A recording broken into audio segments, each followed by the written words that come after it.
இன்னைக்கு நம்ம பார்க்க போறது மூணாம் உலக போரோட மையப்புள்ளியா மாறப்போற உலகத்தோட கழுத்து நெரிக்க போற ஒரு செக் பாயிண்ட் பத்தின ரத்தமும் அரசியலும் கலந்த பயங்கரமான உண்மைகளைத்தான்.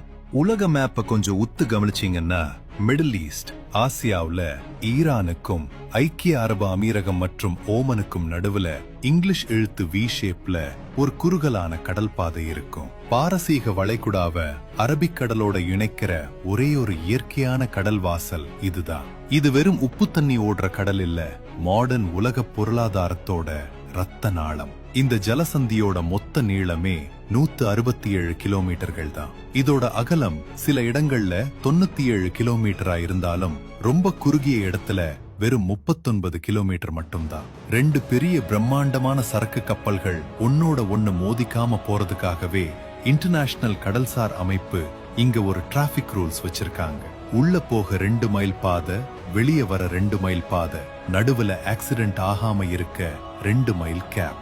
இவ்வளவுதான் ஒட்டுமொத்த உலகமும் நம்பி இருக்க அந்த உயிர் நாடி பாதை. இந்த பாதையை தாண்டித்தான் உலகத்தோட பெரிய பெரிய கப்பல்கள் ஊர்ந்து போகணும்.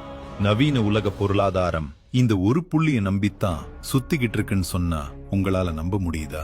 ஒரு நாளைக்கு 20 இருந்து 21 மில்லியன் பேரல் கச்சா எண்ணெய் இந்த வழியை கடந்துதான் வந்தாகணும். அதாவது உலகத்துல நாம யூஸ் பண்ற ஒவ்வொரு 5 சொட்டு பெட்ரோல்லையும் ஒரு சொட்டு இந்த ஹோர்முஸ் ஜலசந்திய கடந்துதான் நம்ம வண்டியோட டேங்குக்கு வருது.